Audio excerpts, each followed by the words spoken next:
And he's like, so many people stress themselves out needing to have this perfect purpose, and that you're not going to figure that out immediately. And so instead, and this is really it, I think, instead ask, what is mildly interesting to me right now? Or even not mildly. And do that.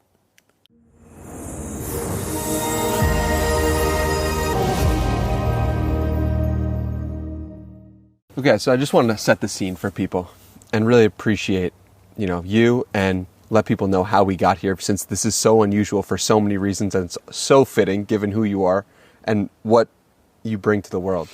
So 7 a.m. run in Austin, Texas. You show up. I find out that you showed up afterwards, after the run was over. There's a guy who's barefoot, and I say to myself, there's something different about this guy. Just from your energy, just from your presence, just from your eyes, I could sense that there was something different about you. And then you started speaking, and I was like, oh, like there was a light that was emitting that I could feel.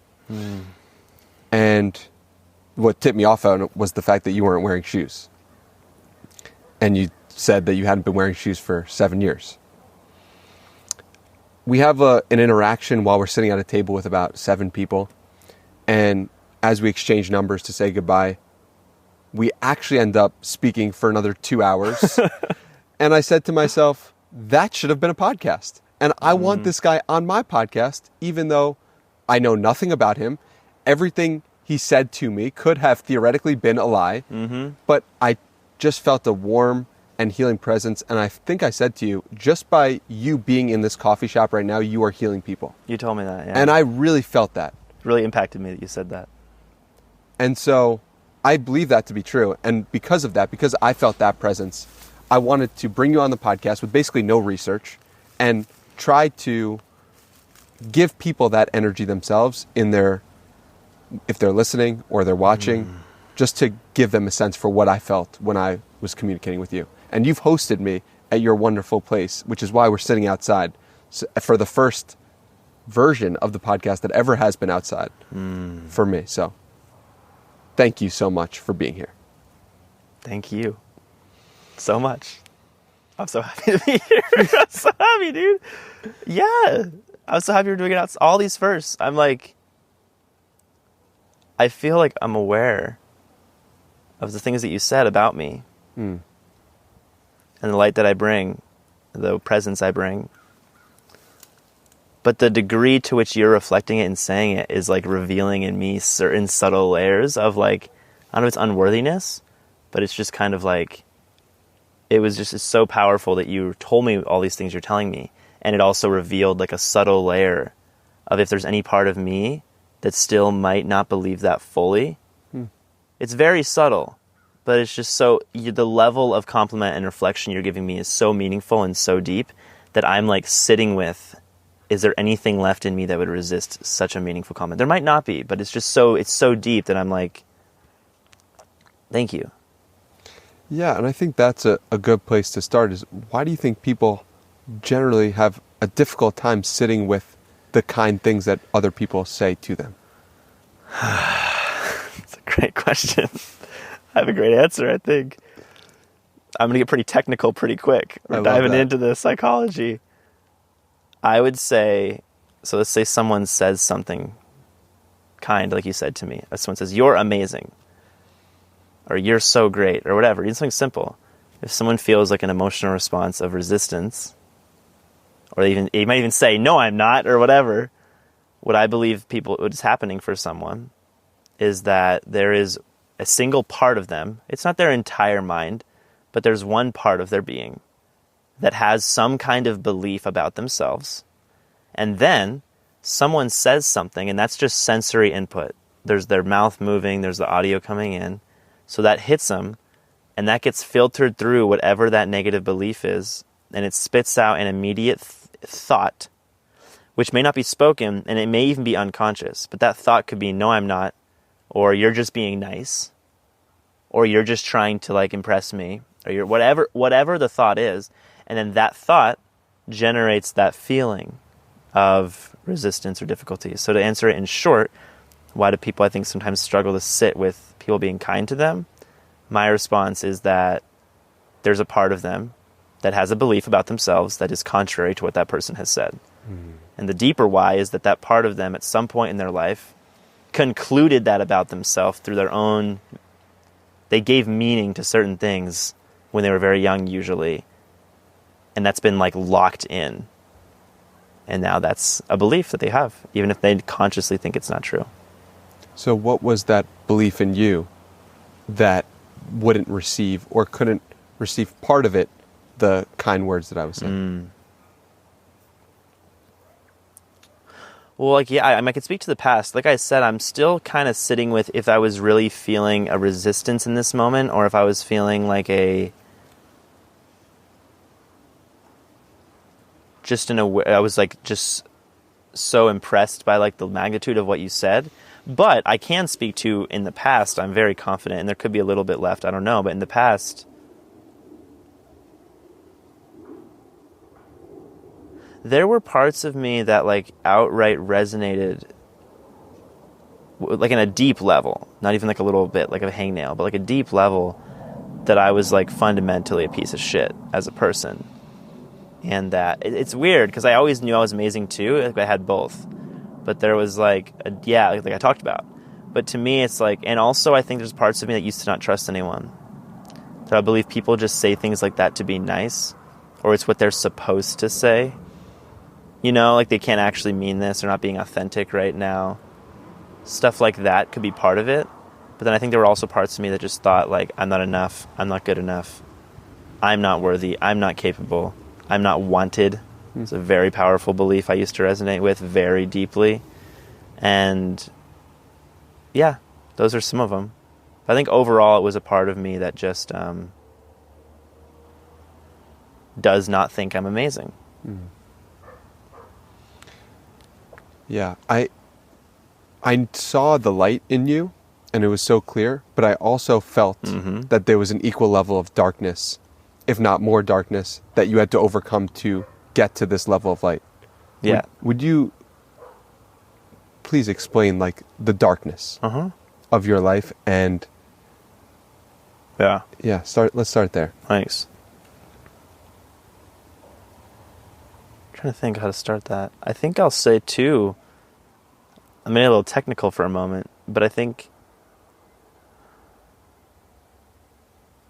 I don't even know if it's so much that I see it in terms of light and dark. And what you said at the time, what I remember is you said you were aware of how much love there was, but you're also aware of a lot of pain. And you could feel that I had to overcome an extraordinary amount of pain. And for me, it's actually important that I don't refer to it as lightness and darkness, because in some ways that is the pain, is seeing those things as dark and then seeing dark as bad. But what to speak to the pain that you were feeling, that I think you felt a lot of it had been overcome, and maybe you were feeling there still was some, because I still experience emotional pain at times, for sure. And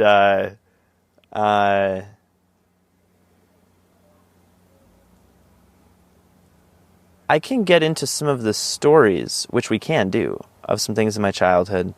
But I think just to speak to the magnitude is that there were times in my life where I was actually properly suicidal. And sometimes it's hard for me to remember that, but it's true. I was like actively contemplating using objects like guns or ropes or whatever to kill this body. And I had written many notes. And I didn't know if I had done that to try to like fantasize about it, if I really meant it.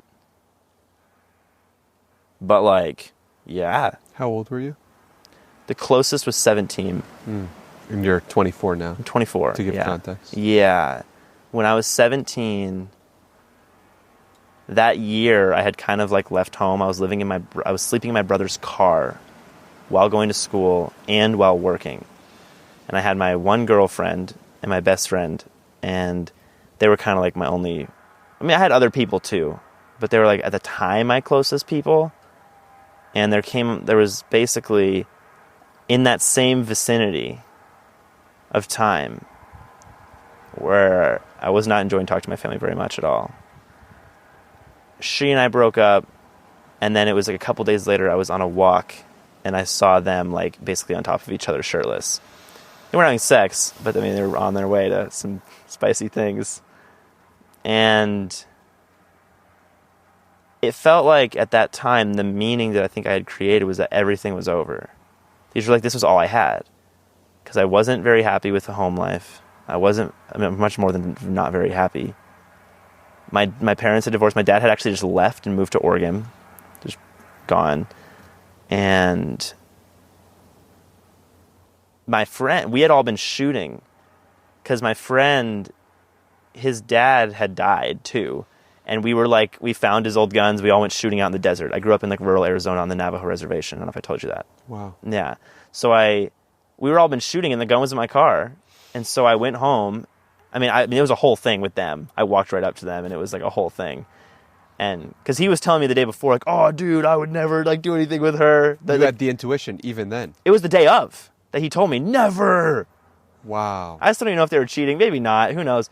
But like, it's so funny because now I'm very much more polyamorously minded, but like, well, that's controversial. I would not say I'm explicitly polyamorously minded. I'm much more open to like compersion and like if people are happy together, like I want to like congratulate them. Yeah. But at the time, that's not where I was at all. And so that day I went in the car and I held this gun and I think I cocked it. I don't know that I put it to my head, but I might have. But I've done a lot of healing on this, and I don't know if there's a subtle dissociation from the moment if it was on my head. I don't think I did, but I really contemplated it, and I think I did cock it. Wow. And to this day, I wonder if I really meant it, or if in some way me letting myself get to that point was like an expression of the pain. Because part of me wanted to do it to make them hurt more than I wanted to do it because I couldn't handle it. I was struggling to handle it for sure. But a lot of it was also like I was fantasizing about how much they would hate themselves if I did that. Wow. Yeah. That's interesting about the pain that we inflict on ourselves is often as a way to show anger to someone, and we can't show them the anger explicitly to them, or we won't show the anger to them, so we show it to ourselves. Like, look what you did to me. Yeah. Look at all this pain I'm in because of you. Yeah. How many suicides have happened because of that? Probably more than we think. Yeah. For sure. Yeah. Which is ironic because I think it's actually a misguided way that a part of us is actually trying to get love, which is really ironic. But it's like if you saw the pain that you're inflicting on me, maybe you would change. But then I'm dead. Yes. So it doesn't matter for me anyway. Yes. But it's like, I think deep down, suicides that are of that nature is a part of someone that is deeply trying to fulfill a desire for that person to stop being the way they are. Ultimately to like feel more love. Yeah. That makes sense. So was that the depth of the pain? No. I think the reason that felt so painful was because of my relationship with my mom and with my dad, for sure. Because I'm just projecting the lack of love I felt with them onto these people. Wow. And I would say, to speak to my mom and dad, or speak about my mom and dad, I do know for a fact, I believe very strongly, like, the love that they had for me and my siblings is undeniable. In terms of now, as an adult, I can see that. I have 5 older siblings and the youngest is 6, and they're all magical, and my parents are magical people, like insane intelligence and depth. And so I've learned to like not, like, I don't ever want to just like, I'm always happy. I'm open book about speaking about what has happened, but I don't give the meaning anymore that they're like bad people or that they're like trying to hurt me or they didn't love me. But the relationship that we had, a part of me gave them meaning my entire life for a long time that they didn't love me, and that even times that they hated me. In the relationship with my mom specifically, that was where I think my mom, my sister, it was like there was a period where my parents divorced when I was 11. So my dad left the house, but he was already like working 16 hours a day. He's a boat mechanic. So he wasn't really like around in the evenings to spend time with us or like anything like that. And he always like had to get up by 4 a.m. So part of me gave the meaning that he didn't care, even though he was working to make money, to pay for everything. But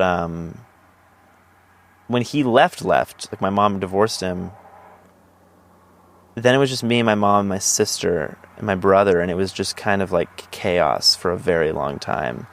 And it felt like my mom, I mean, I have memories, of her. I have my memories of my mom screaming to me that she hates me, slamming the doors, cussing at us. I have memories of my mom saying, I mean, that's like minimal, like so much. I've done years of healing, and there's still stuff that I'm dissociated from. It's amazing how deep people can go into pain as adults who's talking to a small child. But so much of that pain is projected of her pain from my dad and probably her relationship with the masculine when she was a child. But yeah, I mean, I just remember, I can't remember all the details, but what I can say is that I dreaded going home because I remember I had this story that going home meant being told every day why I'm a piece of shit, why I'm a horrible person, every single day. And it was a fighting till 4 a.m., 5 a.m. on a school night, getting 30 minutes of sleep and getting up and having to ride my bike in the cold to school every day. And cold in Arizona? Yeah, dude, in Page, Arizona, we get down to like 15 degrees sometimes. Wow. Yeah. And in the winter. Yeah. In the mornings. And 5 degrees one time. But yeah, and so I don't want to ramble on too much about it, but I think that like the core of it is that a part of me felt fundamentally hated, and it felt like my mom was making it very clear that like I was the specific reason for all of her suffering and pain, and she wanted me to know that, and this part of her wanted me to hurt. That's what it felt like to this part of me. Whether or not that's actually the fundamental truth is a different story. She was barely surviving herself. Like, she told me when I was a young kid, I was probably 12, she was like, I'm probably done being a mom. She'd been a mom for 30 years. My sister's like almost 40 now. I'm probably done being a mom, and you're 12 years old. She's probably like, yeah, you're pretty much on your own. Like, I mean, she was like, she's around, but she like would watch movies all day and just kind of like, I mean, she tried. That's the thing, is it doesn't feel fair to say that she just, like, she said those things, but that wasn't the only thing. Because there were moments where we would get good grades and she'd be really excited. Or there were moments when she, like, you know, she would get really, she was really upset about things with my girlfriend sometimes. That's how much time I was spending at Corinne's house and, like, you know, and not getting home on time and stuff. And she'd be upset. But then there were times where, like, me and Corinne would take a cute photo. My mom would, like, cry. So there's absolutely love there. But there was so much pain, too. Yeah. And I even noticed in your voice, it sounds like a little subdued. Like, oh man. Yeah, dude. Like, it's hard to go to this place of pain, you know? Like, that's what I feel in your voice. I don't know if that's accurate or not. I think what you feel, I think that consciously, I feel extremely open. I would go into great minute detail of even the times, like with my sister, where I feel like I was going to die many times. And I believed that. Through what? With her? We'll get to that in a second. But I just wanted to say, like, I think that what you're feeling, though, is that some of the pain of these things, while it has experienced great healing, is not fully healed. And I think the emotional tension you're feeling is that my nervous system is still having some pain response to some of these things. I think that's what you're experiencing. Yeah. I don't know that it feels like super hard to be in this place, because this is where I lived for my whole life. So it feels normal, but it's like, I do think that you're feeling that there's still some pain. Yeah. And then my sister. Yeah. It's weird, because I've done so much trauma therapeutic philosophy, and like, some people believe that feeling like you're hated by a parent can actually be worse of a trauma than like thinking you're going to die, because thinking you're going to die is acute. So my sister, like, she, through her own pain and her own things, would have just episodic experiences is the most like objective way I could say it, where she would start yelling and screaming and cussing and saying things like that. And there were times where she would chase after me and my brother and like be clawing at our eyes and like screaming, "I'm going to kill you." And there were times where we would like hear her like rattle the kitchen knives in the kitchen, saying she was going to like come and like attack us with them. And we'd be like hiding. I'm like 8, 9, and she's like 16, maybe like 15, 14, 15. And I'm like hiding, and there's times where my sister would get like that, and my mom would like slam her bedroom door and saying, "You guys are on your own, I'm scared too." And those aren't exact memories, because it's so young that a lot of this is blended and morphed, and like, I can't say that there was an exact moment where she grabbed a knife, mom said, "You're on your own." But that is how this part of me experienced this, because this kind of thing was happening. I mean, there was a good couple years this kind of stuff was like feeling like weekly. I mean, that was normal. One time she was in the car and she'd be screaming at my mom that my sister was driving. She's like, she's going to like swerve us into oncoming traffic and kill us all if my mom doesn't do what she wants. But not, yeah. And so I like lived in a state of like fight or flight. But then, for my whole life. Total fear, I'm going to die. But then I like dissociated because that became normalized. So it's kind of like, okay, going to go to school tomorrow. And like, but that pain is a whole different kind of pain than the pain of like stuff with mom too. Like if I felt like I have a deeply loving mother that like cared at her deepest level for me that whole time, it would have been a very different thing than like on top of that, I think the woman who's supposed to defend me hates me. Wow. Yeah. And yeah, you do feel there's definitely still some pain for sure. Yeah. I'm grateful you're asking about these things. Absolutely. I'm grateful you're willing to go pretty deep, pretty quick. Yeah. And not just be like, "Oh, hello, welcome to the podcast. Let's talk about productivity hacks." Productivity hacks are great, to be clear, but this is the things that are shaping our realities, like all of our realities. All of our realities. So like you just brought up a really important point about how a lot of this is pushed to the side and this becomes the new normal. And I guess my question to you is, how does this stuff come to the surface? And how do we start to recognize the pain that we experience that we push to the side? That's a great question. And a great, I think, transition even to the rest of my story. So when I was 17, after that thing with Corinne, my best friend, I did end up coming back home, and my mom actually supported me. I think that was the change of her and I's relationship. Wow. Is that she really got it. I wasn't going back to high school either. I decided I wasn't going back to senior year of high school. That actually happened the morning of the first day of senior year for them. Wow. Fucking dramatic, dude. Such a movie. But I went home, and like I was already home for a couple of days at that point, I think, because me and Corinne breaking up, and like I can't remember the whole timeline. My mom and me started to heal through that because she like showed up for me. I think me not talking to her for like 3 or 4 months and like leaving home kind of like was maybe it was 1 or 2 months, but however long it was, I think it was jarring for her, for sure. And we started to heal, and I ended up getting a Chevy Astro van. It's like an old van, and I built a bed frame for it, and I moved to Austin, Texas. See, and that's one thing about my mom. It was like she helped me get that van. Wow. Financially. Wow. I think it was on payments, but like, so that was interesting. She wanted me to go and experience the things I wanted to experience. Even though, you know what I mean? So she loved me very much. But I got this van, and I built this bed frame, and I moved to Austin. I was 17, and I was working. There's this thing called Praxis, which is an incredible thing. I can't recommend it enough. They take young people, and they put them in growing startups instead of going to college. And the community that I met through them, to this day, are my closest friends, 7 years later. Caitlin, the woman who actually got me on that run that you spoke to, I met through that. Wow. Right? Yeah, and so special. I moved, and I was like kind of living my life. But if you look back at videos of me, like I was clearly kind of like a pretty not very calm person, which I just thought it was like, oh, I'm just energy. Because no one knew about trauma. It's like people who seem a little whacked out are like whacked out because they're scared and they don't even know it. And I didn't know that. But then it was... This is 2016, 2017? 2018. 2017, 2018. Wow.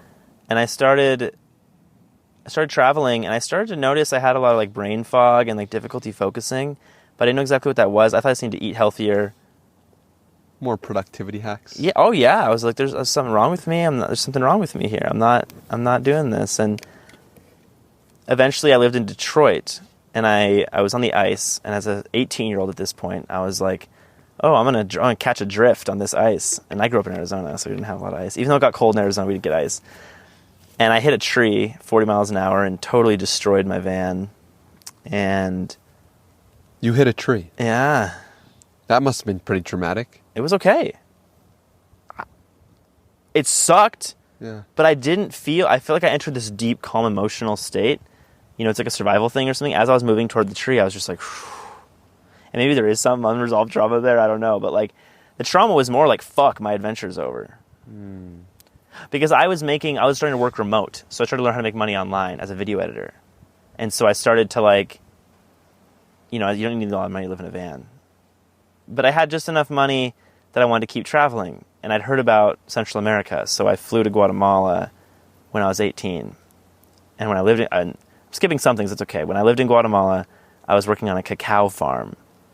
And it was awesome. What gave you the idea to do that?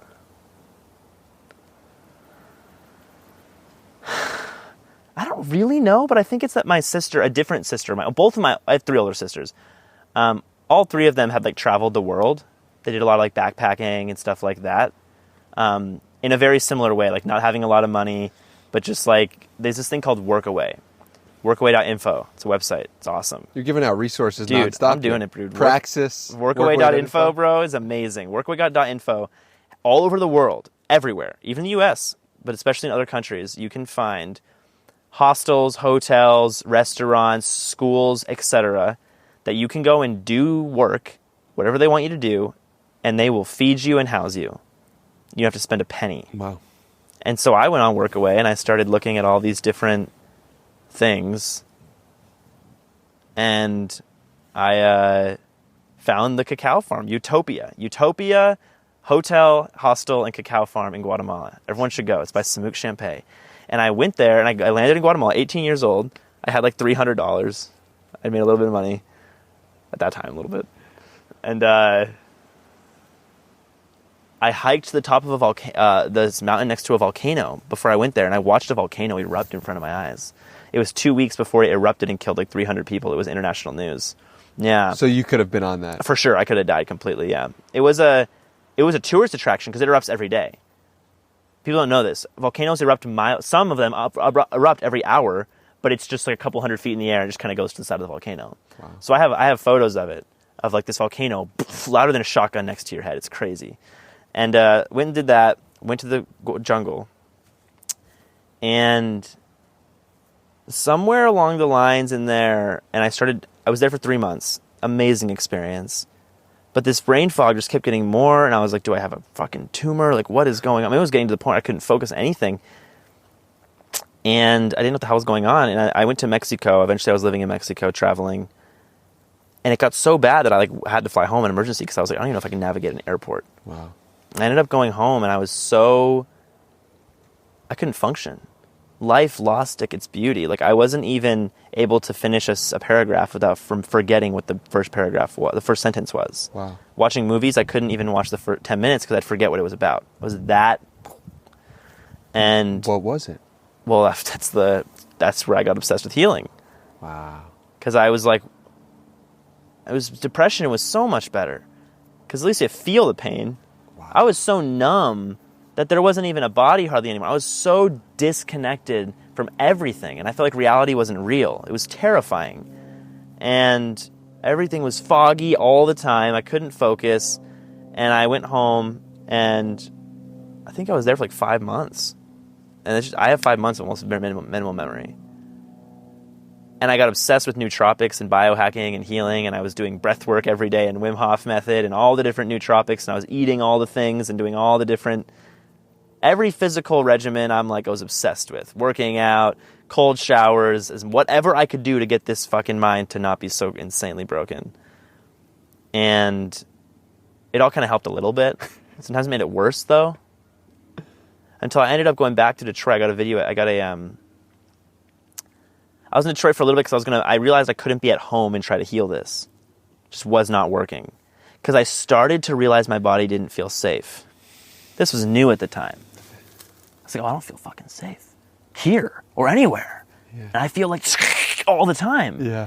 And eventually I went to this place in Detroit that was called Inception. It's a float tank spa and biohacking place. And they had $150 a month, infinite floats. Wow. So I did 90 days of float tank and I did 90 days of what they call NeurOptimal Neurofeedback.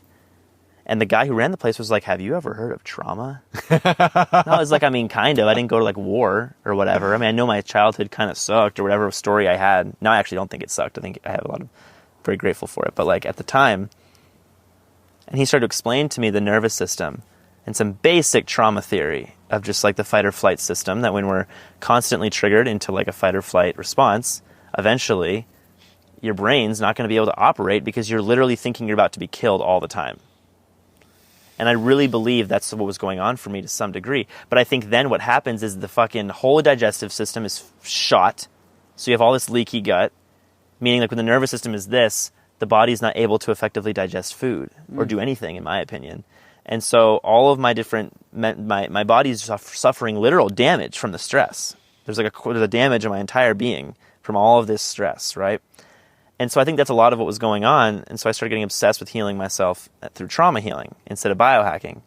And that became an obsession for a long time. And I was so convinced something was terribly wrong with me. I was running. So I started running, actually. I started running every morning in Detroit in the cold, 5 a.m. Wow. And that was this big healing. I listened to this song by Queen. It was,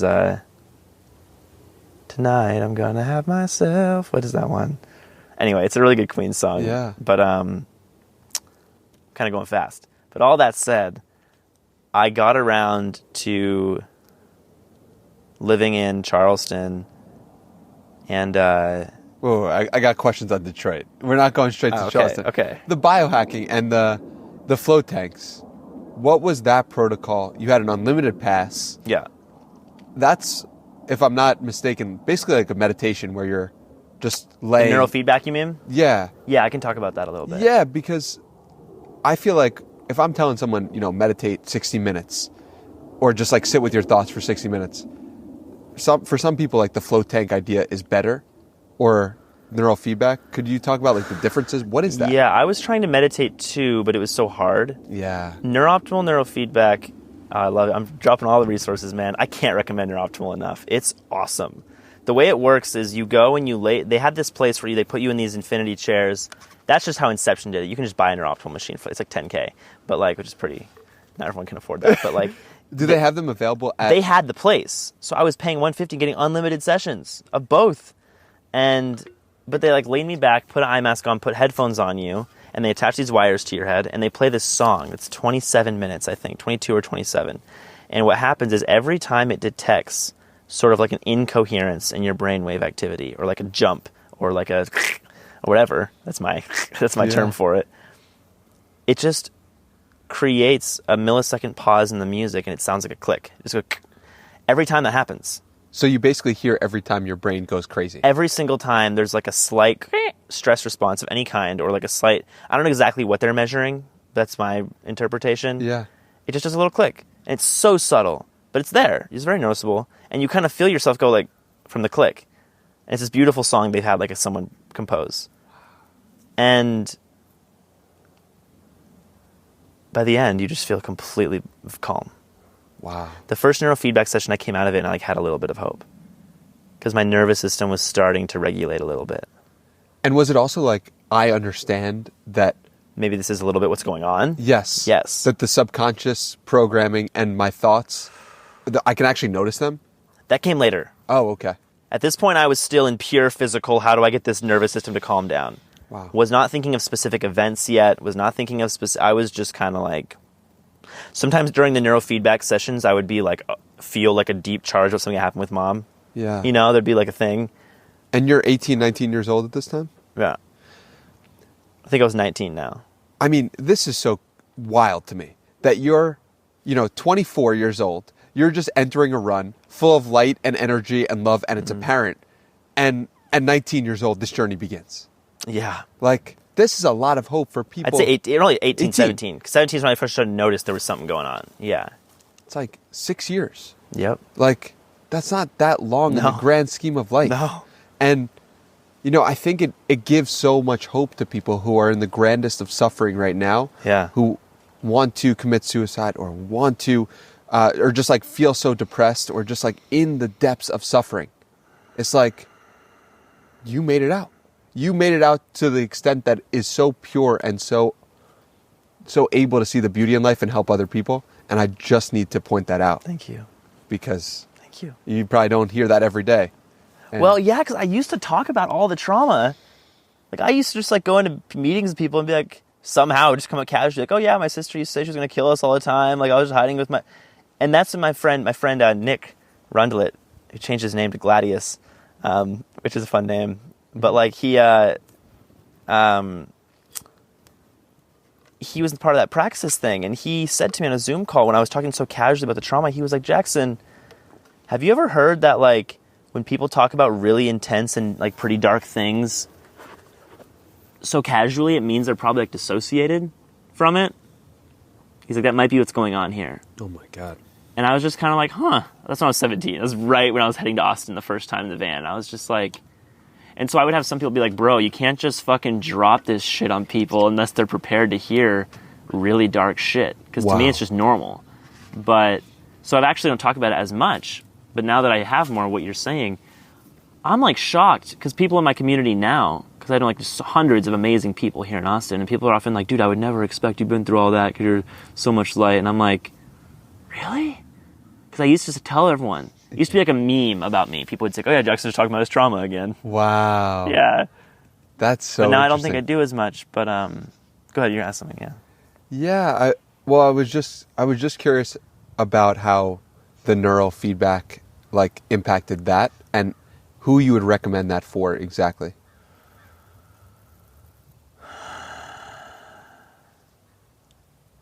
I think the NeurOptimal plus the float tanks right after, but the NeurOptimal on its own too. But specifically doing it like with headphones, laying back. Some people just buy the machine and they just like play the track while they're like walking around. No. You have to be focused. I think it should be a full session that you do with yourself with headphones and be very comfortable. That I think actually has an incredible amount of potential to down-regulate the human nervous system out of such a state of freeze. They call it dorsal vagal loop. So the people who created this, it's a theory, the fight or flight freeze mechanism of the human nervous system is a model. It's much more complex than just two states of being. But it's a model that we use because it's useful. And this guy named dorsal vagal, I forget his name, it's okay. Charles something. And I still think there's also someone named Peter Levine has a lot of books. If one looks at Peter Levine, he has a lot of books on the nervous system and trauma.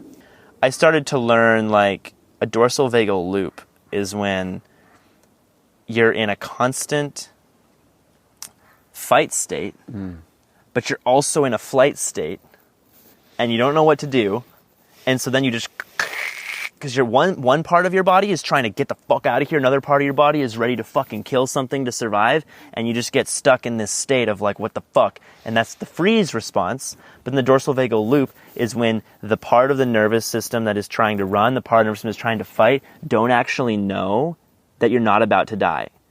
Because we have a culture that has learned to suppress the emotional response. Because what animals do when we go and sit is we like tremor. Like dogs, people see dogs shaking after like a scary thing, because you got to release all this nervous system energy. But in our culture, that looks weird. Or also like you'll be making certain sounds, unique breath patterns. There's like ways to clear out some of this stuff. It works to some degree depending on how fried you are. But like, it's like, I was in that state, and because we have a culture, I think subconsciously these parts of me wouldn't even let my body down-regulate, because that's a process. Wow. It doesn't have to be a big process, but it can be. And so all that was going on. I had no idea. I'm just feeling fucking like frozen out, like. and the neurofeedback, the NeurOptimal Neurofeedback, I think is good at breaking that freeze state enough to do deeper trauma healing, which I didn't know about yet. So I started going forward. And then speaking back to Guatemala, it's relevant to my story. When I was in Guatemala, I was living in this beautiful place where I was living in this cabin. They had communal dining. So we'd all eat dinner together every day. And it was this glorious mountains. There's mountains down there. Huge, glorious jungle mountains. And it's outdoor, the dining hall. So I was looking at this amazing view of these massive trees. There's a river right here. I would jump in the river more than I would shower. That was like how I cleaned myself. Drinking cacao, which like if people haven't had like a cup of like straight raw cacao, it feels like being on like MDMA or something. Like if people like want like, it's crazy. Pure cacao, there's a reason they call chocolate love drug. It's like amazing how it feels if you get actually good stuff. And so we were like just having a great time all the time. And like I thought back then loosely, I was a video editor, but I was like, I want to create something like this. I don't know what, but I was like, this is how I want to live. This is how I want to be. And I see more art there. That's what I saw at the time, loosely. And I started thinking back then, like, how would I create something like this? Like money-wise or whatever. Like, but I had no idea what that looked like yet. I was just kind of going. And before that, I wanted to make movies. Because I was a video editor and I wanted to eventually make movies. And before that, yeah, so you'll see how it all comes full circle. But like, fast forwarding, after Detroit, I moved to Charleston and other places, and I started learning a lot about like other ways of healing. I was mostly just doing like these tremoring exercises, try to like release energy from my body. Something called TRE, trauma release exercises, is a specific like series of like stretches you do, and you sit actually in this position on your back, and your legs start to involuntarily tremor, and you feel like more relaxed than you ever felt in your entire life. It's amazing. So I did that every single day for like a year, and that really seemed like it started to bring me back into like a somewhat state of normalcy, but it was still kind of like, Did you even know what normalcy felt like at that moment? I had forgotten. Yeah. I still don't know if I remember how it was before all that. Wow. Like as like a teenager, I felt pretty in love with my girlfriend and stuff. There's all this shit at home, but it's weird. Back then, I didn't feel all this. I didn't know why, and I researched. It's actually quite common for people when they're in a traumatic situation to be on, because you have to be to survive. But then when there's finally just enough safety to process it is when all the symptoms surface. Yeah. And so, all that said, I'm going to fast forward a little bit. Like I ended up living in Charleston, and I was starting to heal enough, and my roommate invited me to a regional Burning Man event. And I went, and it just utterly changed everything. And I still can't really speak to why, but it was just so many beautiful people being so kind and so magical, and it actually felt safe. Not safe in the like, oh, we're in a place where we all are like, no, we're not going to get killed, but we're not actually authentic, and it's really awkward, and it's professional, and all this stuff. It was like we were actually safe to be ourselves completely at any time. And then I went 3 weeks later to Burning Man when I was 19 or 20. And it was fucking awesome. This was in 2019, before COVID. Dude, that shit is so good. I've heard so many people knock it who haven't tried it. And almost everyone who's tried it doesn't knock it. Burning Man? Yeah. Yeah. I mean, I think that's a common theme across every modality of life. Yeah, fair. That's weird. I don't like it. I'm going to criticize it in some way. Yes. And that's common. And I'm sure that's common with Burning Man as well. And it's common with a lot of different modalities. And I think a part of that is understanding, if you look at something different, to just ask yourself, why do people enjoy it? I've never been to Burning Man. I don't have an opinion on Burning Man. And I think, life is better that way. Yeah. I find don't knock it till you try it to be one of like the greatest life principles that a person can have. I guess there's certain things like, like the whole cliche, jumping off a bridge just because Jimmy does it or whatever, that? Yeah. There's certain things but I won't knock it. I'm just not going to do it. Mm-hmm. But like, I think that there's a lot of things where trying things, you don't have the data. Yes. You need the data to make a judgment. Yes. And so what about Burning Man was it? I think it's the highest concentration of the most incredible beauty I've ever experienced. Ultimately, I really value beauty, and I really value art, and I really value yeah, that's it. Like I'm happy to talk about this because I don't want to just speak to all the trauma. And I like my story, but I throughout all of this, I think I still held such a value of beauty. How did you do that? Well, I think because I felt like what it felt like to not be able to experience it very much. Like music didn't feel good anymore when I was numbed out. Art didn't. I was go out to nature and it was a little bit better. Wow. 1% increase of pleasure. Wow. And I'd be like, that's enough. I would go outside and I'd try to, if I get 1% feeling of enjoyment of something, that will be beautiful. I have a belief that sometimes in many ways a lot of what we do is beauty. Because even wanting to feel love or happiness, it's like I subjectively find love or happiness more beautiful than pain. So ultimately, me getting that thing that I find better subjectively is what I want. That's what I value. So beauty is kind of this core value, I believe, as it's kind of like innate to the fact that we're dualistic beings. That we have a duality of I like this, I don't like this. That implies aesthetic preference for this, which is beauty. That's like that's one specific way of looking at it, but like, so for me at Burning Man, it's like, it's the music and the art. I mean, I was on top of this train at Burning Man with so many people that were awesome, dressed like aliens, and this train is like an art car. So they have moving sound stages. There's thousands of them, literally thousands. It's crazy, and of different projects. And I'm on top of this train that's like much bigger than a semi, and we're moving because it has wheels in the bottom technically. And we're moving across the desert, and we see in the distance, it's like 5 miles wide, and we see in the distance this like cathedral-looking thing, and we go up to it, and it's a fucking 40-foot tall pipe organ that someone built in the desert. It's in the middle of nowhere, except this pipe organ has 80,000 gallons of propane behind it. When you press on the key, it shoots flames out of the according pipe. Wow.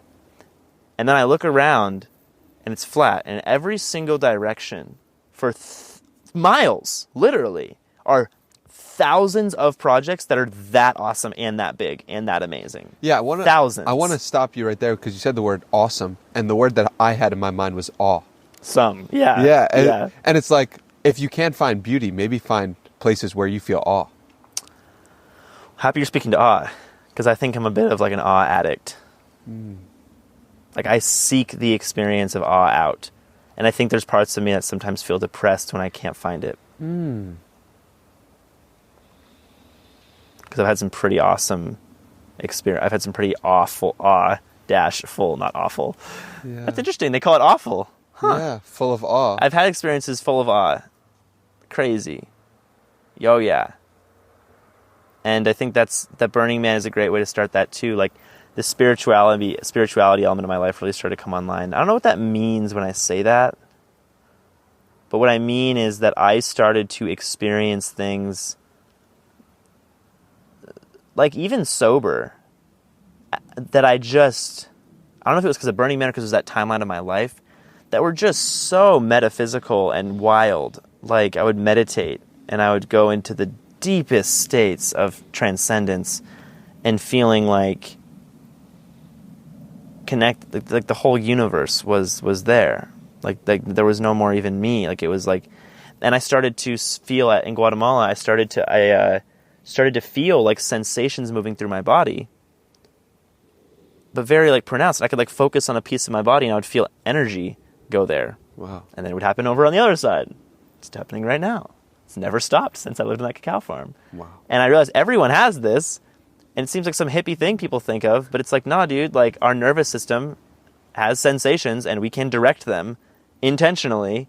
And it seems like there's certain areas where there's clusters of sensation that some people call chakras or whatever, but you don't have to like wooify it. It can be very like tangible. Like, I don't know if we understand the nervous system yet to that degree, but I started to experience this energy, but I would start to, whether or not it's true or not, I don't know, but I would start to feel like I could experience the energetic signature of things that were outside of my own body. Wow. Which is a huge metaphysical claim. And what does that practically look like in your own body and mind? I mean, like, practically, you mean like, what's that? Say more. What does that mean? you experienced things that were outside of your body and mind and could feel them? Like what? Other people. You could feel other people's energy. That's what it felt like. Like I would like have them hold their hand in front, and I felt like I would feel it. But this is where like there's a big metaphysical premise. The idea that the consciousness of the mind might be able to see outside of the confines of this particular body. We're now entering the territory of being open to that possibility. But I'm not ready. That could be false. It could be all mentally constructed. But that is what I experienced and still do regularly. I think all people can. If it's true. I don't know if it's true, but if it is, I think it's a human thing. And so I would like feel, not like I was just feeling the warmth coming off their hand. It was like I could feel their hand. Wow. As if it was my hand. Do you understand what I'm saying? Like it was like I had another hand. Wow. But not at 100% resolution. You know, be like 10% resolution or like even 5%, just this little energy signature. But then I started to be able to feel that. I feel like I could feel that in a whole room of people. And I could like feel an entire person, their whole body. And I could start to feel people so deeply. And I think everyone's doing this all the time. People come home and they like feel like something's off with their partner. Yeah. And they're just like, oh, it's just intuition. It's like, bro, it's amazing the things that we intuit. The mechanism could just be that our subconscious mind is tracking the visual variables of their face, of their whatever, and we're able to sense something's different.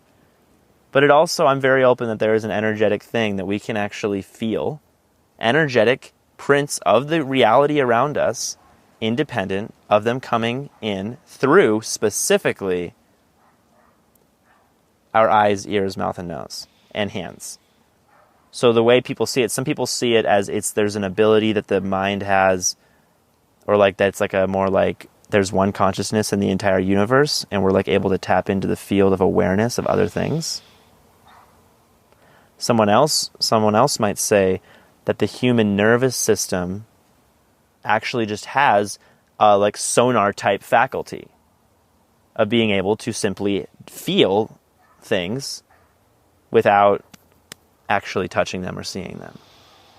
The second one's a little more approachable, but I've had experiences that are like pretty fucking crazy on the first side. So, yeah, I know we're all over the place. I want to come back to the story. Yeah, that's where we're I'm realizing it's all part of it, though. Yeah, it is all the energy was so relevant because I was feeling, the spiritual stuff I was experiencing. I kind of started, what I realized about this thing is like most of my friends that were proclaimed, because I got really into philosophy. And I'm shocked.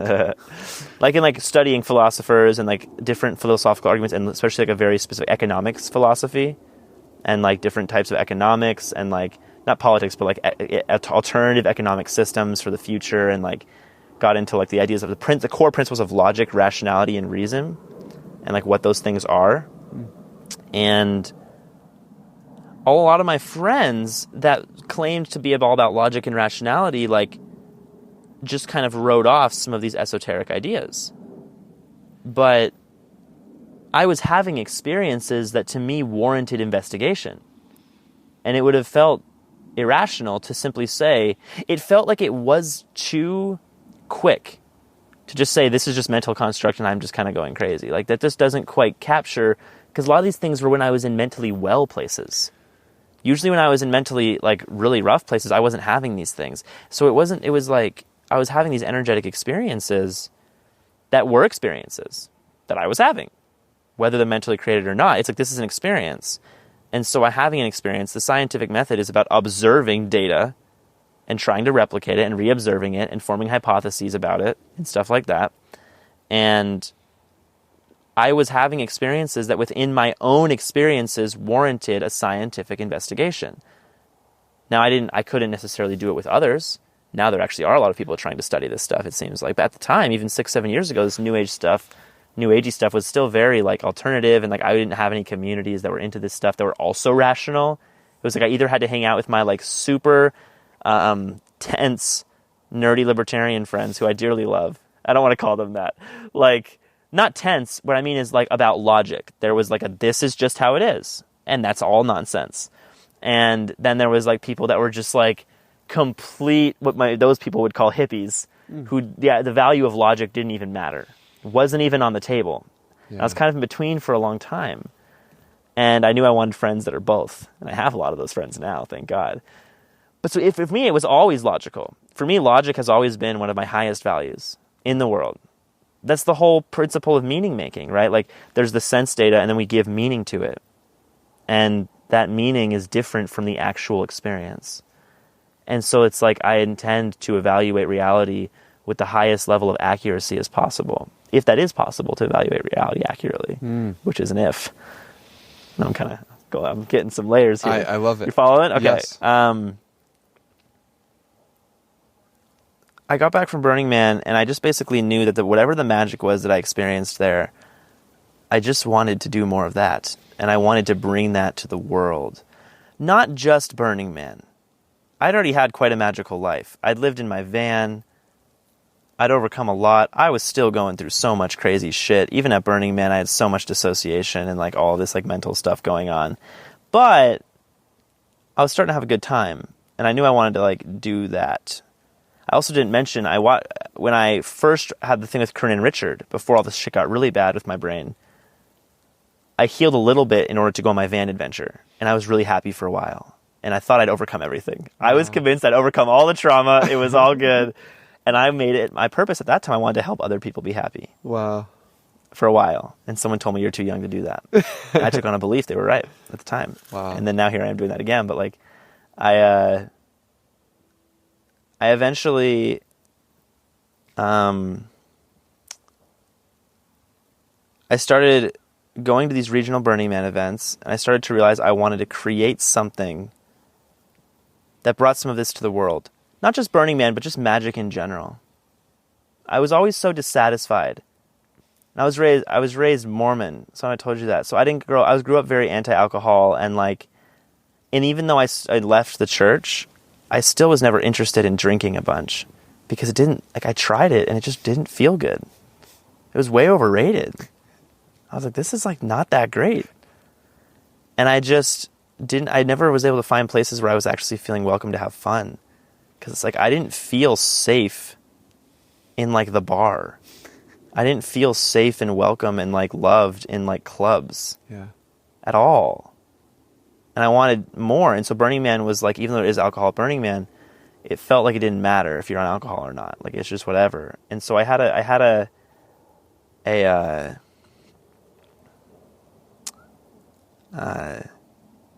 just knew I wanted to bring more magic to the world in general at that point. I didn't know what that looked like yet. And then I moved to North Carolina for a while, there was this event company. I met some burners who were doing this event company, and I was helping them run some events. And I was good, but I still knew I had a magic I wanted to bring. And I still didn't know what it was fully. At this point, I think I'm probably 20. Yeah, I was 20. And then COVID happened. So I'm trying to create an event company during COVID. Good luck. And it was like, it just stopped everything for a while. But it didn't, because I was in North Carolina, and then what happened was I had some friends in Austin. I'd been here before, but I didn't know anybody here. I was only here for 3 months in the van, but I had friends here, and they were like, bro, you need to come here. And I was in a really somewhat unhealthy living situation. COVID had happened. I had stopped working. I was super broke. And I had nothing. I was like, it was rough. And my friend, Caitlin, she was like, hey, you can come live with me and my husband while you get this like idea off the ground in Austin. The same Caitlin? The Caitlin that introduced us. No way. Yeah. You stayed at her place? They let me stay with them. Wow. For a while, yeah, a couple months, 3 months exactly. And I think maybe a little more. And before I moved, I was in Boone, North Carolina in the mountains. I was meditating at like 2 a.m. I had a vest that's a subwoofer you put on. A vest with a subwoofer? Yeah, it's like a subwoofer vest. You attach it to your headphones and you like feel like you're at like an insane concert with your eyes closed. It's crazy. That's cool. I got to try It's called the Wooger, Woojer. Okay. Or there's another one called Subpack, Subpac. Subpac is supposed to be better. I've never tried it. Good to know. It's awesome. You literally feel like you are a subwoofer. Like the sound, because these things are designed to send the frequencies into your body. So I was listening to a specific genre called psytrance, which is a very psychedelic music genre. There's an artist named ETN, really fucking good music. And I was like 2 a.m. I'm meditating. I don't know if I was meditating or listening or whatever was going on. Psytrance will put you in a state. And I just heard in my head this feeling of like, the project is called The Gift. Move to Austin immediately. That's where it's going to be built. It was strong. Wow. I don't know where it came from, but it was very clear. And I left like a week and a half later. When is this? This was 2020. Wow. Exactly 3 years ago, probably. October 22nd. Probably exactly 3 years ago. Like within the 20. Records. Oh, yeah, right in here. Because I got to Austin, I think it was like 2 days after Halloween. Wow. Yeah. Wow. So that was 3 years ago. And at that point, like even my healing was still well underway. I was like still dissociated, a lot of times struggling to function, but functioning enough to do some things. And I got here, and I was having an incredible time coming to Austin. I looked at the city. I didn't know anybody. I said, I'm going to find my people there. Who's going to be part of the gift? Wow. And I started going to events, started talking about what I wanted to do. I wanted to create amazing events because people were still doing stuff during COVID. Like it was smaller, but there was still some things happening and stuff. It wasn't quite full scale events, but I was still able to network to some degree. And I started talking about it, and I started meeting like that synthesis of people that valued logic and spirituality and metaphysical experiences all at the same time. This like crypto meets psychedelic meets, oh, it's this amazing thing. It's like this incredible synthesis of like crypto lover, decentralist meets like mind expanding psychonaut meets amazing people. And these are like my best friends. And I started connecting with people, but I was still deep. I did 2 gift events that New Year's. What is the gift? Oh, thank you. At the time, I knew, oh yeah, oh my God. After Burning Man that New Year's, I had an experience on New Year's where I was meditating, and it was this really intense experience. And I felt like a moment of complete and total freedom, where I felt like even my desires I could choose. And I was like, well, my preference for which desire to choose, where does that come from? And that's a question that's a pretty big question. Because even if you can choose your desire, you still have a preference. So is that from evolution? Is that from God? Is that from both? Is that just chance? I don't know, but my answer was what I wanted to do. Was I saw beautiful experiences for people that were absolutely magnificent, that were almost like what I actually saw was I did see pyramids. Wow. Yeah, I saw pyramids with like red lights moving all over them and it being like the highest quality of art in the world. But I also had this thought of like, if every single person in the world had complete and total freedom and knew their power and knew their enoughness at all times, what would we do? And the gift is the answer to that question for me.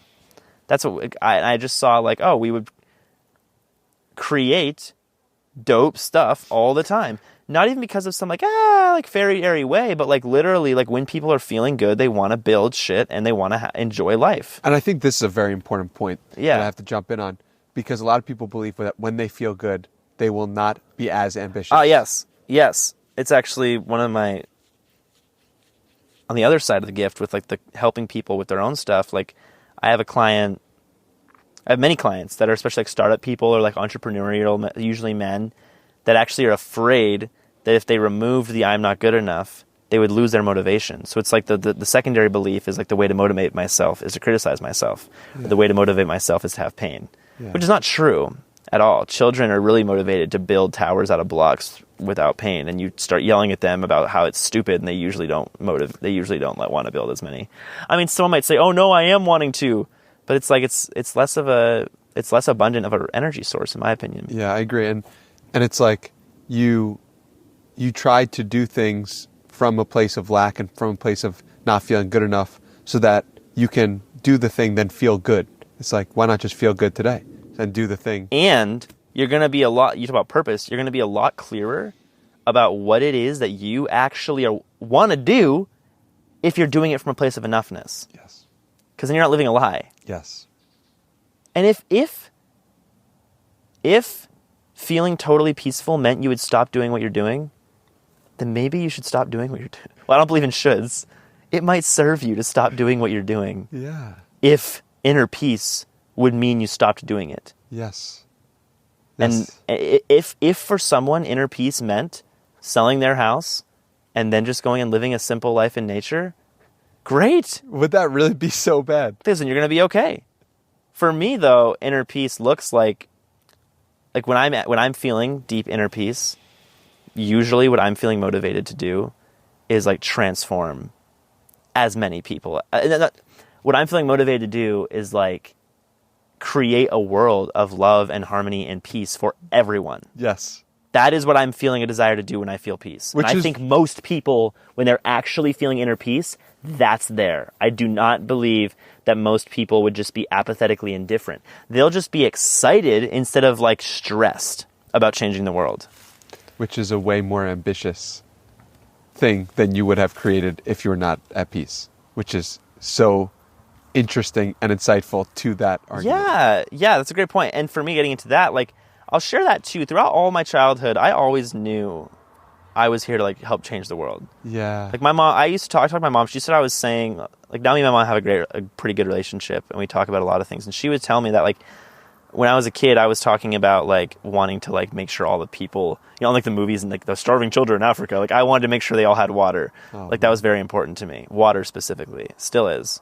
People don't have freaking clean water, dude. It's crazy. Yeah. People die from unclean water. And now part of me is all like, that's just because their nervous system's all jacked up and like they could probably purify anything. But it's still like, so to answer your question about what is the gift, there was that day where I was like super free.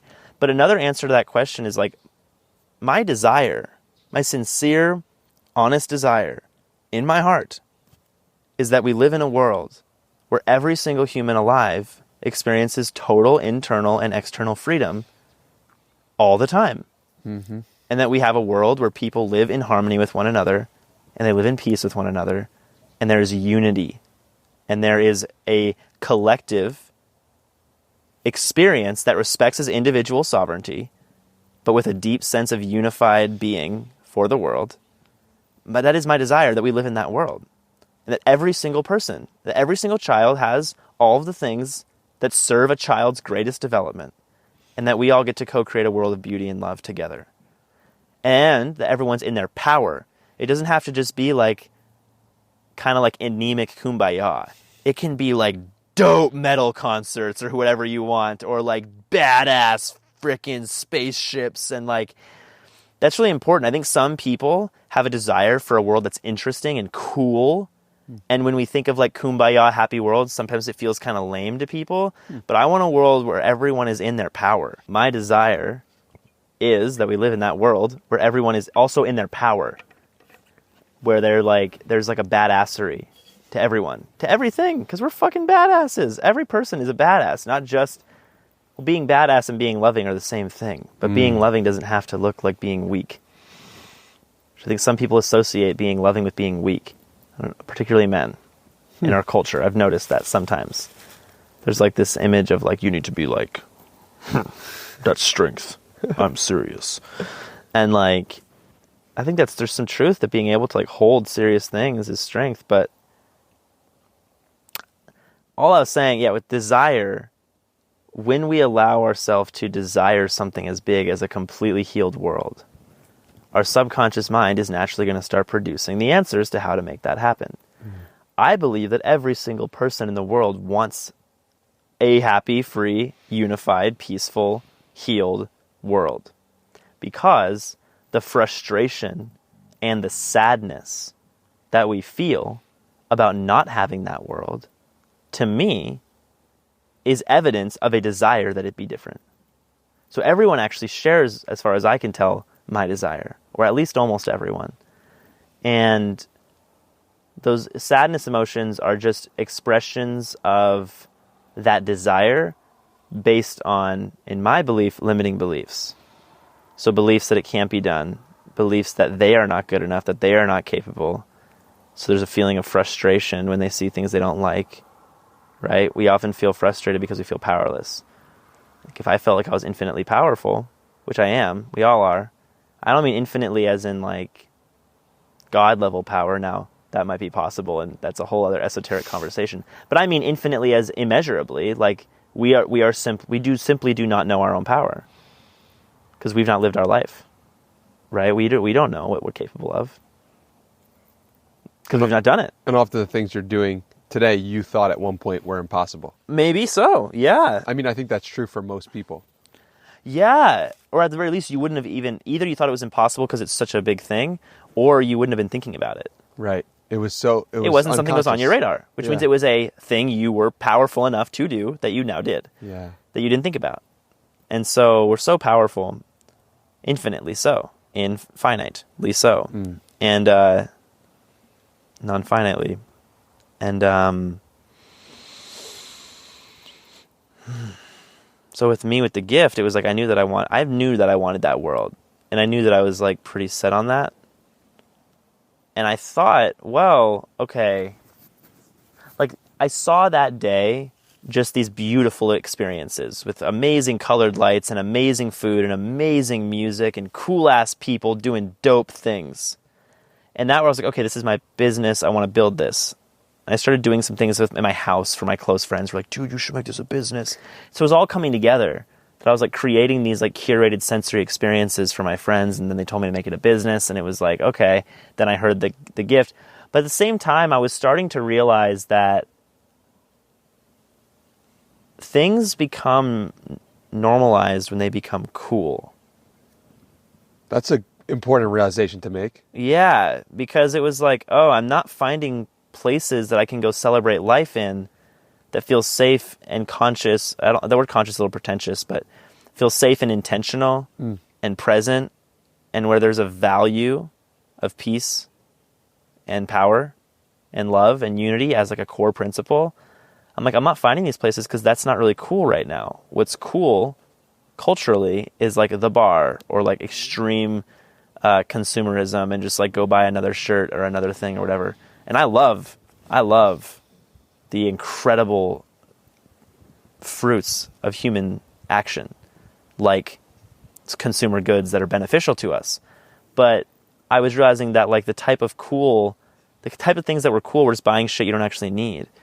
We're doing things that don't actually serve you. And we're like getting drunk and escaping your emotional state in order to experience like a moment of kind of love. That's what's been cool. And being inauthentic.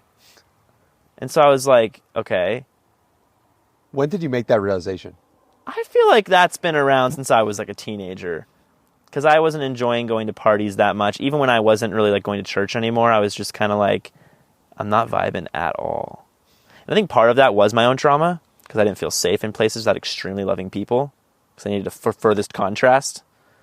But I also think I was kind of like, this just isn't my vibe at all. Traveling the world and like being in the jungle in hostels, that was much cooler than like going to a house party in rural Arizona. I can imagine. To me. No, I can cooler imagine. To me. Yeah. Seemingly cooler to everyone else too, but not cooler to like the amorphic pop culture. Whatever that is. Yeah. No, I know what you mean. It's real. Yeah, it's like this like the cool thing. If we go have fun, what does that entail? That entails us drinking. And that's what it means for most people. Exactly. And that entails us going to party. To celebrate. What do we do when we celebrate? We numb our emotions. Yep. It's like, that doesn't make any sense to me. Totally. Well, it makes sense to me why people do it, but I don't want it. Yeah. It makes sense that most people have such a level of subtle pain, especially when it comes to intimacy and interaction with others, that the alcohol seems to kind of bring a nice softness to it. And you can kind of bounce around in that and get at least some moments of connection. And that is real. Yeah. That is true. Alcohol can facilitate that. But there's so much better facilitations of that don't even require any substance. A lot of other substances, both legal and illegal, many people believe are better facilitators of even that than alcohol.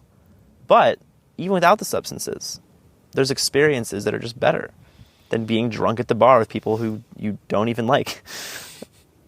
Okay, so how does the gift play into this? And particularly, I want to talk about the experiences. Yeah. That you, first of all, did we do a gift experience just now?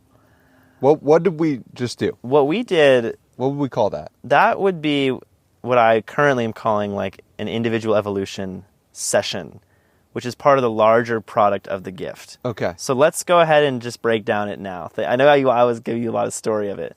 At the core, for me, I started to realize, okay, it started as creating these immersive sensory experience events.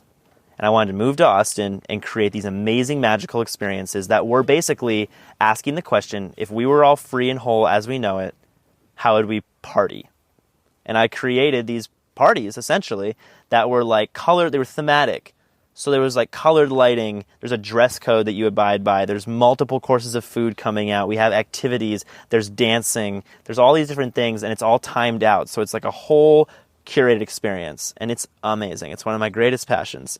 And it's awesome. And I want to create the highest level concentration of beauty and magic in one place as possible.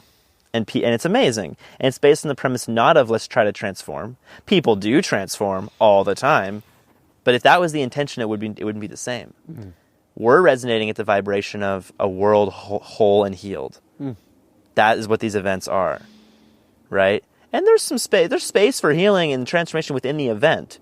But the core is just maximizing the magic and the beauty. And then, right when I started doing those events, all of my trauma stuff it was still a lot of stuff. And I discovered these retreats in Colorado with some dear friends of mine that had some modalities that I'd never experienced before, that were all verbal processing, and they were specifically focused on the clearing of limiting beliefs. And it worked to some degree. I was a bit of a tricky case. But I started observing what they were doing at this retreat, and I started doing it myself because I already had like 7 years of my own healing. Something I didn't mention earlier is I started to learn more about integrative trauma healing. I learned about different resources. I would tell people like internal family systems therapy is extremely powerful. It's this idea of parts and different parts of us and how we can like interface with different parts of us. There was other things too. I mean, there's so many things I could list. The Sedona method is a great emotional intelligence method. There's so many things. So I'd already been studying like my own trauma healing for like three-ish years at that point. But they were like, oh shit, this took us like years to figure all this out, and other people before them years to figure it out. And I was doing it pretty quickly. And so they invited me to join their team, and the gift wasn't making money yet. And so it all kind of worked out that I worked with this group out of Colorado. It's a company that helps people clear like their patterns and things like that. And I ended up working, I was a contractor, I wasn't like employed, but I worked with their clients. I think I worked with I probably cleared like thousands of limiting beliefs for it could have been a couple hundred people, including the in-person retreats, which had like 20 plus people each time, a couple times a year. Wow. Hundreds of people, centimillionaire entrepreneurs, some of them, people would be gone. And when they would work with me, when they work with us in general, it'd be extraordinary. But then there were certain things where people, like I was integrating everything else I had done and completely reinvented everything that they were doing. To the point that then like in our masterminds, I'd be like teaching some of these people who had been doing it for years what I was doing and vice versa. And it was like really integrative. But I was and I was like, I just like felt like for me, it was like what finally started to make the real shift was identifying subconscious limiting beliefs and actually learning how to permanently clear them. A lot of people believe that's not possible, that you can't actually clear them. There's beliefs about like neural pathways and neuroplasticity that aren't actually true. We don't know enough. They're like, oh, you need to like dig in the new neural pathway with the new affirmation. Kids believe in Santa Claus and they don't instantly, and it's gone forever. We have an ability to clear beliefs. It's just about allowing the mind to go through a very specific series of processes that it's gone and it no longer resonates.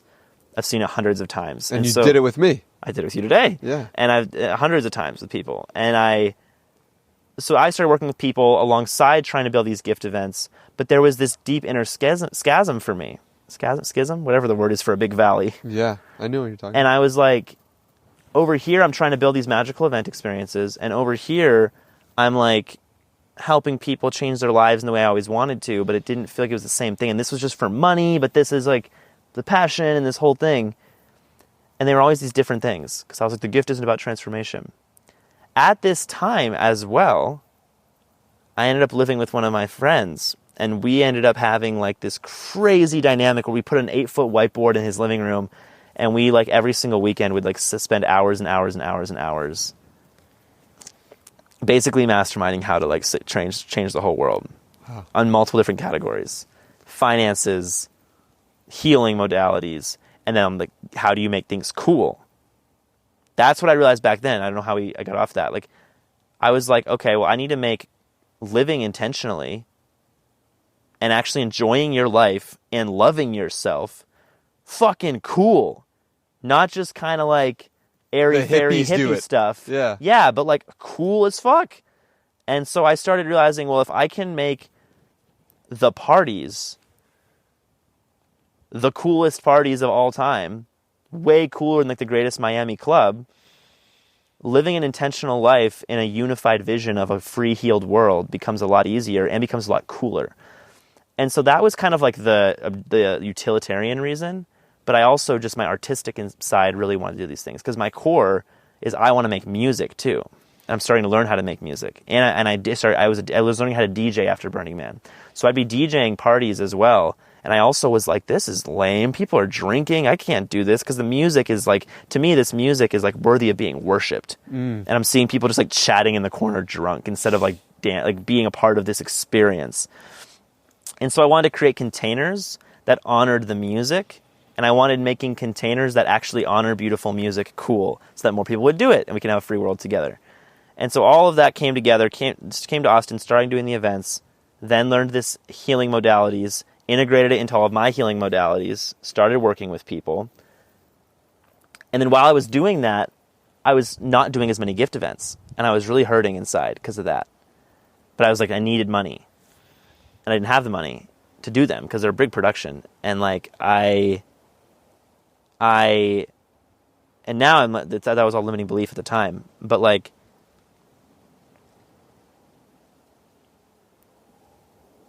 yeah, trying to think of where I was going with that. The gift. Oh yeah. Me and my friend Vision, we were at his house with these whiteboards. And dude, oh, it's so good. It's so good. I just started to realize that there was like this like step ladder approach to like a wholly healed world. It started with like different layers all the way down to like, okay, well, there needs to be at least one, like an event is like a one night experience of the coolest thing you've ever experienced, but it's not permanent. And even like I realized, well, no, we need to create a permanent place where people can go that feels super dope, super cool, but also extremely intentional and extraordinarily conscious and extraordinarily high vibrational. I always like to use that term because it's a little pretentious, but like the art is inspiring and it's badass. There's fucking nights where it's everyone wears red and black and there's fire spinning and it's like freaking dope. And then there's nights where it's like everyone dresses in rainbow and is just like super heart-centric and loving. And I knew this place has to exist. And I saw it as like a big part of the gift was also a value of health. Like the food is so healthy. And there's no alcohol, there's no substances at all actually. Even though I think there's a lot of benefits for like psychedelics and other things. The gift events are sober because I want people to know how good it can get with nothing besides your own neurochemistry. And I started to realize, oh, the permanent venue has to be a thing. And I came back to like these images I had back in the day of seeing this place where I saw this glorious event venue, which was a pyramid. And I see these pyramids, and then like that's like where like the main venue event space is. And I won't reveal too many of the details, but I also saw other things. I saw a huge emphasis of health. I saw a huge emphasis of like the food being the healthiest food in the world, like by different standards, sure, but like that we have like, it's all superfoods of the highest order. Everything is sourced as locally as possible, and it also tastes better than any food you've ever had in your entire life. And that's just one of it. I just basically saw these places And it sort of became very clear that there needs to be places where everyone comes together to celebrate life together in a conscious way that is also extremely profitable. And I realized that on the entertainment side, the sound and the lighting and everything like that needs to be higher caliber than like the greatest club or concert venue in all of New York or Miami. Has to be beyond that because it has to be cooler. People have to be like, holy shit, right? And luckily, Austin actually has some of the engineers, of my opinion, the greatest speakers in the world, and some of the greatest lighting engineers. It's crazy how it's all here. And I started seeing all of that, and that was just the beginning. Let me ask you this, though. Yeah. Is it difficult for you, who you have visions and you have clear direction of like, this is where we want to end up. We want to create these experiences for people globally, starting in Austin potentially. Yes. But your head is so far beyond what people can currently see. Is that difficult living in your body and mind when it's not actually actualized? I'm hesitant to tell the story that it's difficult. But I do find that there have been times that I have desired that people are relating more with me a little bit more. Because I feel like I am so focused on like the larger vision of like complete global unity and happiness that there have been people who sometimes are like, bro, like what about the practicalities of making this happen? Which is true. But this is a part of me that's frustrated. It's like, yeah, but if we were all in this shared global unified vision, that would actually be so much easier. The practicalities would become obvious. And like, so there is sometimes been a thing where yes, people are not fully like on that same wavelength. I think they are underneath their limiting trauma. I don't want to just, I don't want to diagnose that people who care about practicalities are trauma based, to be clear. Yeah. But what I'm saying is that if they feel like it's just not possible, this is too fast, too soon, all that. Walt Disney went from, like, Disneyland California happened so fucking fast, dude. No one had even heard of Disney movies, and they had Disneyland California. I think it was like 10 years, maybe 15. In the 30s. Now shit happens a whole lot faster now. Right? And so, all of that time I started to realize to make the gift cool as well, I realized, holy shit, this new vibration of extraordinary art and love and coolness is not only just about permanent locations, it's also about movies. I was like, I'm going to make movies that are the coolest magical movies in the entire world, that inspire people, that are also cool, that are not like anemic, but like epic, badass films. Coming back to my desire to make movies. Yeah. And my desire to make music. I wanted the gift to become like a music production thing that we basically can bring this love vibration of epicness straight into the world as fast as possible. And I really feel like I have the clarity of vision to understand what needs to happen for all of that to happen. It's so crystal clear. And I think all of it comes back to that energy thing to some degree. Because I feel like I feel things so acutely and so like I'm a little disconnected from my own emotions sometimes, but I feel I feel the impact that music has on a room. If I'm in a room at a party with some people and the music is a certain type of music and I can tell people are loving each other and being connected and a song changes and then it's the two or three, someone else starts DJing and people start going home and it's kind of like weird and there's like a dissonant energy in the air. I feel so touched and tuned to all of that.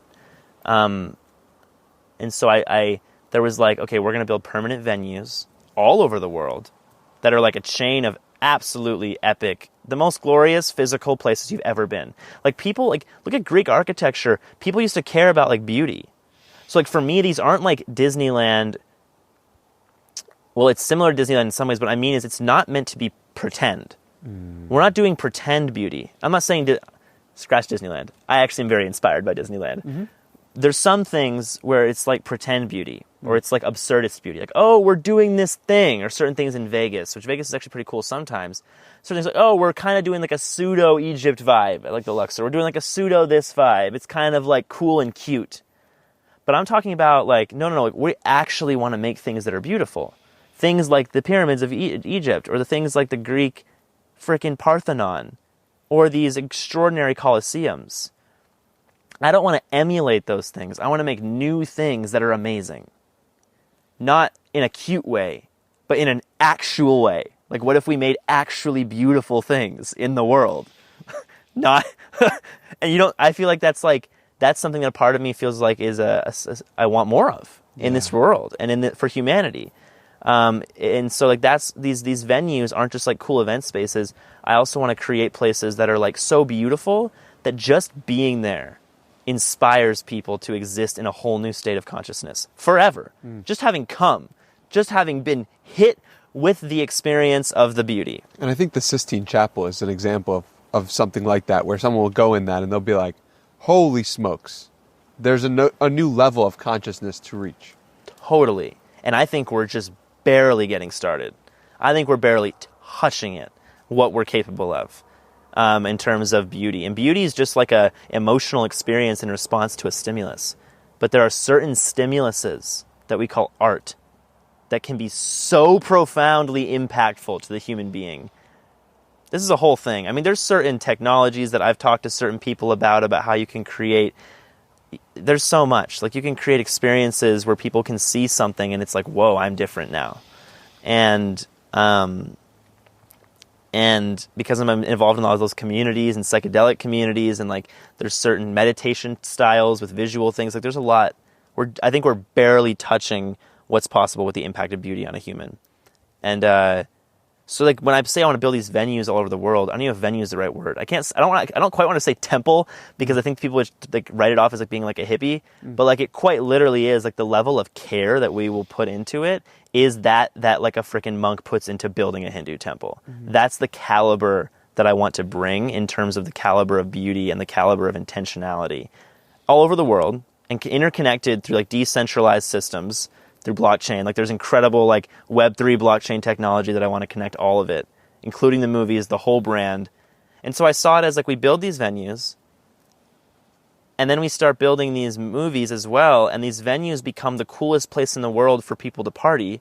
And we're starting to do movies, and I already know a lot of celebrities are wanting to do more like intentional, amazing artistic films that aren't just like for the crowd, which are obvious that so many movies are just for the crowd now, and they're not as good.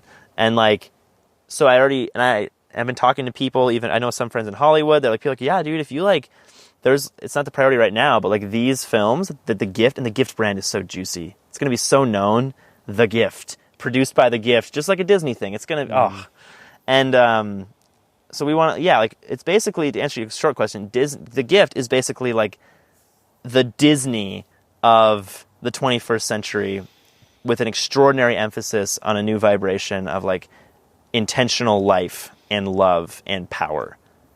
For me, this made sense when we were talking about podcasts and the common podcasts that people might listen to, and where do people go to congregate to talk about those podcasts in a physical space?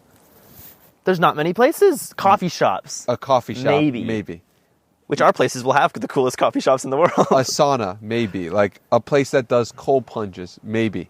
But these places there's no one physical space. There's no clear... This is where you go to expand yourself. Yeah, this is where you go to expand yourself. And I think that is very much needed in today's day and age. And there is a clear... And I'm really happy we told your story in terms of some of the darkness, or rather the pain, not the darkness. Yeah. But the pain, because the pain informs the vision that is about to occur, and informs what you're doing here and like the truth of it, and how, let's say it doesn't happen as quickly as you imagine it in your head right now, which is possible. We'll see. I mean, I have no doubt that... No, it could. Totally, though. Totally. Yeah. There are certain things... Elon's a good example, right? You set the goal as like, this is happening by this time, and it might not always happen, then that's okay. You just keep moving forward. Right. And so what I mean, the reason why I brought you onto this podcast is because this is so clearly part of your soul's mission. This is so clearly a part of your purpose. And when somebody is acting in their soul's mission and their purpose, it is infectious. You could feel it. We're so attracted to that. The reason why people were looking at you back then, when you were 16, 17 years old, talking about your trauma, and that was repelling people, is because that was so far from your purpose. And the reason why I'm attracted to you, so that you come to the podcast and meet us, because you're in your purpose, you're in your calling, your reason for being is right here in front of us. And you know it, I know it, and that's a remarkable thing to witness. Thank you for saying that.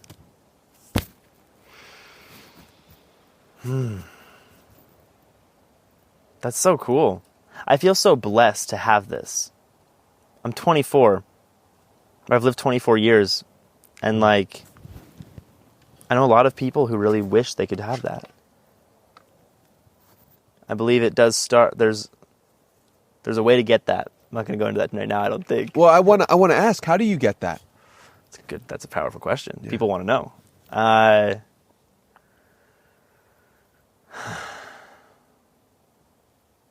For me, it was asking myself, if I could choose what I would desire, what would I choose? Which is kind of an interesting meta question, but it really got me places.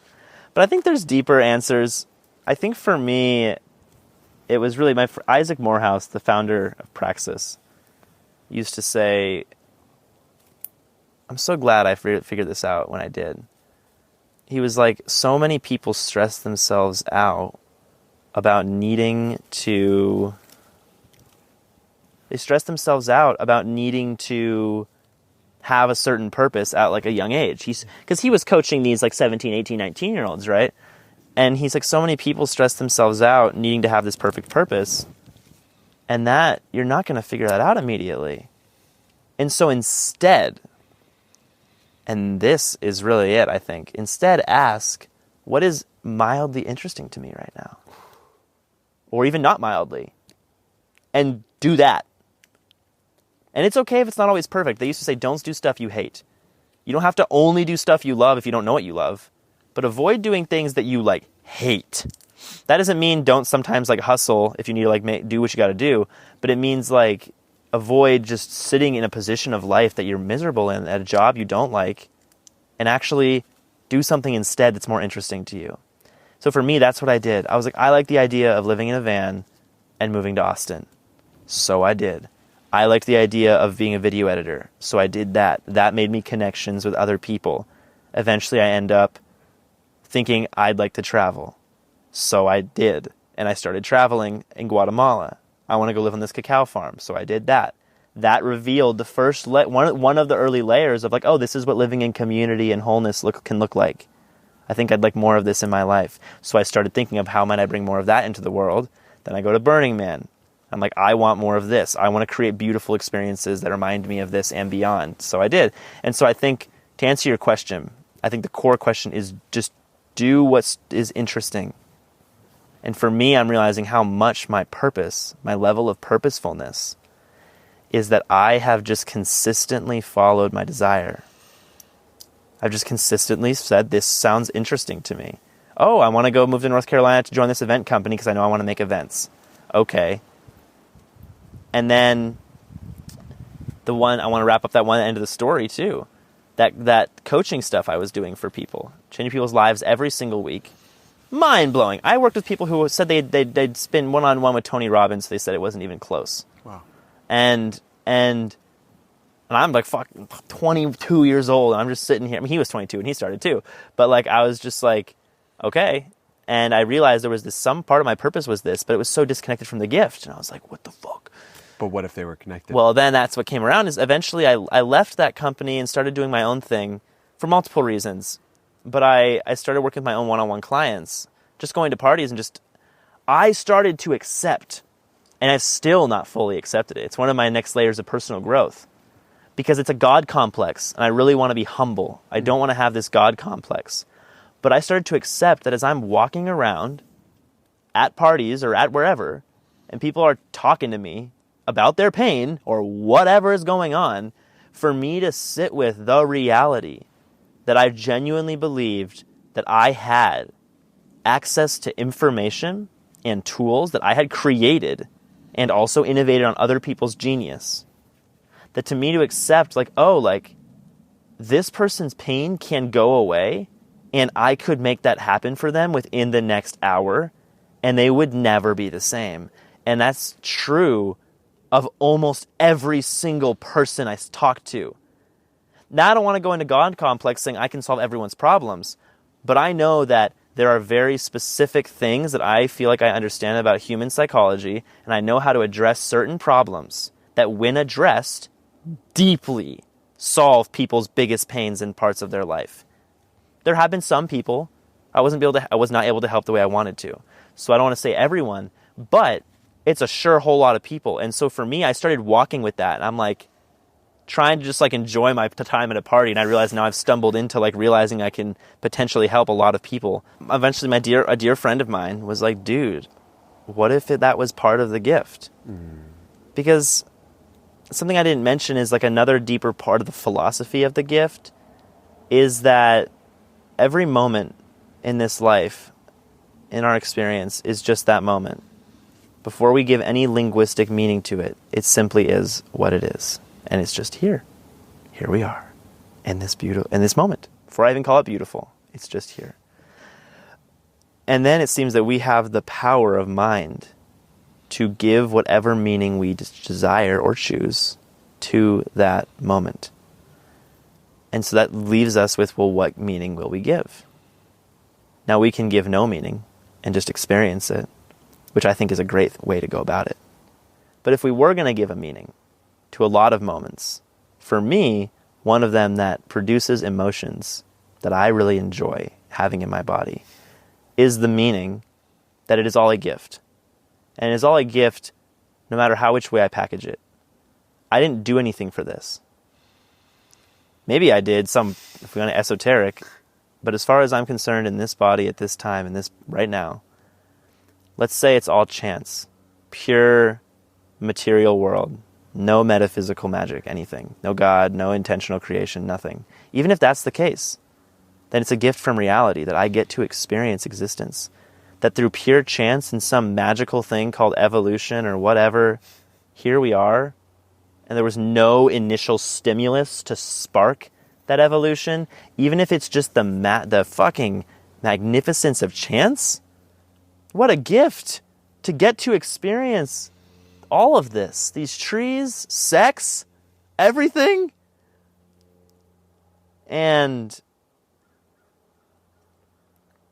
Or if it's an intelligent designer, then that's a gift too. Mm-hmm. Or if it's a bit of both. Whatever it is, you can create the meaning that this life is a gift and that every moment of it is a gift if you want to. You can assign that meaning. And it's a very powerful story to tell. It's a very powerful meaning to assign. And so for me, a big philosophy of the gift is that everything is the gift. My friend Connor Bell, he's here in Austin too, and him and I created these questions together, which was any moment asking in the moment of suffering or moment of anything, just asking, how does all of this thing, whatever it is, all of this moment, all of this person, all of whatever, how does all of this moment get to be the gift to all of me?